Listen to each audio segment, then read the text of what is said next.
A'udzu billahi minasyaitonir rajim. Bismillahirrahmanirrahim. Assalamualaikum warahmatullahi wabarakatuh teman-teman semuanya. Jumpa kembali dengan channel Otri Oten Ongo Official. Sahabat semuanya, akhirnya Pendeta Budi Asali buka suara. Buka suara ya sahabat, bukan buka Sarawak. Buka Sarawak itu buka celana. Jadi akhirnya Budi Asali buka suara dari komentar-komentar miring dari orang-orang miring juga. Siapa saja mereka-mereka yang miring itu? Ya Deki Ngadas dan sang Mbacoter. Dia memang bisanya hanya membacot aja sahabat. Yang dibacotinnya itu ternyata tidak hanya Islam, umat Islam, tapi juga Kristen dan teman-temannya sahabat ya. Dibacotinnya semua itu. Termasuk debatnya antara Kodonditan bersama Pendeta Budi Asali. Jadi dia menilai ada suatu momen ketika ada syahadat, prosesi pensyahadatan di sana. Kemudian si sang debacoter ini dia sangat menyesali itu ya. Kenapa ketika prosesi pensyahadatan itu Budi Asali masih di dalam ya, mempersaksikan, melihat, sehingga keluarlah komentar-komentar atau kalimat-kalimat dari sang debacoter ini, katanya Budi Asali itu tidak bijaksana. Nah, mereka hanya bijak sini katanya. Saya paham kali watak orang ini kawan. Sejak zaman pendahulu mereka saya paham kali watak mereka ini. Ya.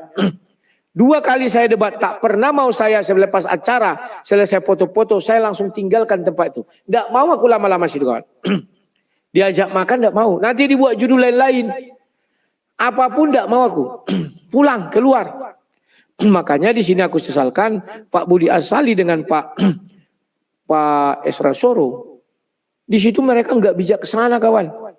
Ya, bijak sini. Cobalah mereka bijak sana, nggak bijak sini. Tinggalkan arena itu, besok dibuat judul lagi. Saya nggak tahu entah siapa membuat nanti. Pendeta kalah debat, di hadapan pendeta dia mu'alaf. Pendeta ini nangis Bombay. Ya ini aneh saja ya sahabat, ketika ada orang yang sangat amat tidak bijaksana lalu mengomentari orang tidak bijaksana, dibilangnya bijak sini gitu. Saya mau tanya, di mana letak kebijaksanaan seorang Rudi Mbacoter ini? Cobalah Anda jawab Oten di kolom komentar itu. Di mana letak bijak-bijaknya si sang bacoter ini? Yang saya tahu dia hanya bisa membacot saja. Yang dibacotinnya ya tidak hanya umat Islam, ajaran Islam, tapi juga Oten itu sendiri, pendeta-pendeta itu sendiri. Nah, termasuk sekarang kan dibilangnya Pak Pendeta Budi Asali itu tidak bijaksana. Menurut saya lebih bijaksana Pak Budi dibanding dia. Ketika berdebat dia akan menceritakan tadi, dulu saya juga pernah debat di Pekanbaru, lalu saya ditawari setelah debat itu ngumpul dulu Pak makan, saya tidak mau, saya langsung keluar katanya. Nah, bijaksana mana coba dengan Pak Budi yang setelah debat masih mau duduk di dalam, menghargai dan menyaksikan. Terserah nanti di luar orang mau bilang apa. Dia tidak pikirkan itu. Tidak ada pikiran buruk sangka yang seperti itu. Nah, inilah yang bijaksana itu. Nah, ini saya jelaskan kepada Anda ya, terutama kepada sang bacoter dan para pengikutnya Oten-Oten Ongok Raya. Memang kalau kita lihat-lihat, orang yang bijaksana dengan orang Ongok Raya itu beda tipis sahabat.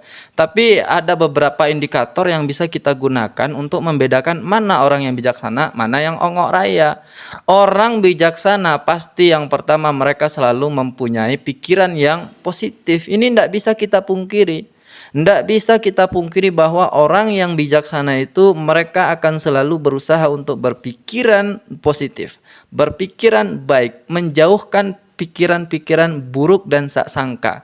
Si sang bacoter ini dia tidak tahu kondisinya seperti apa, dia pula yang berpikiran buruk. Nanti kalau masih di dalam orang akan membuat judul ini bla bla bla hahaha katanya. Nah, itulah orang yang Ongok Raya. Nggak ada bijaksananya itu kalau di dalam pikirannya itu masih ada sangka sahabat. Itu yang pertama.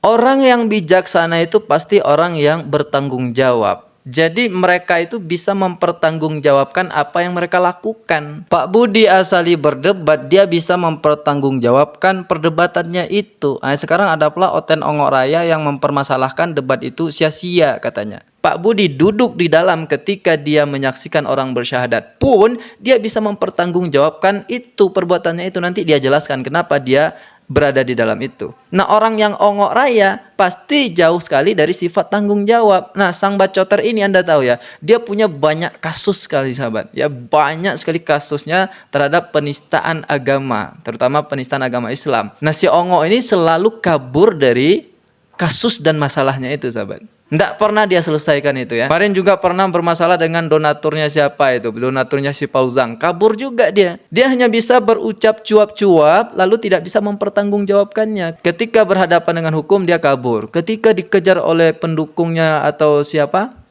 donatur yang diburuk-burukkannya itu dikejar, dia juga ngos-ngosan itu. Lari kabur terbirit-birit lalu ngadu kepada subscribernya. Kalau saya nanti terbunuh, Anda tahu siapa pelakunya, katanya. Di samping itu juga minta donasi, sahabat. Sama di layar ini ya. Ya, kekurangan 39 juta untuk plafon gereja katanya. Dan masih banyak indikator yang lain, sahabat. Saya tidak mengatakan bahwa si Budi Asali itu orang yang amat sangat bijaksana, tapi dibandingkan si sang bacoter, dia jauh lebih bijaksana. Dan berikut tanggapannya terhadap ucapan sang bacoter itu, sahabat. Saya nggak ngerti ada orang-orang yang banyak lah ya, sama Sodeki Gadas mengatakan ini buang-buang waktu sia-sia. Dia memang mengatakan bahwa kami menang yang jelas, tapi dia tetap mengatakan itu perdebatan yang sia-sia, nggak level. Tidak sedikit pun, tidak ada satu kata pun dia mengatakan tentang penginjilan. Padahal itu merupakan tujuan utama dari saya setidaknya. Dan waktu saya diskusi dengan Isra, satu hari sebelum debat itu, malam itu, yang menyebabkan kelas berbayar saya liburkan itu, kami mendiskusikan strateginya.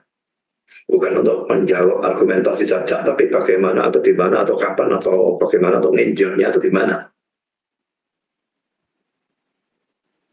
Nah, kalau itu dikatakan sebagai sesuatu yang sia-sia, tidak berguna, kan konyol.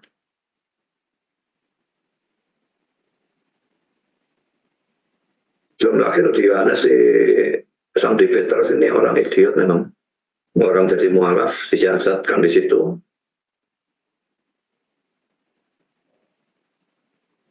Orang idiotnya tidak ngerti.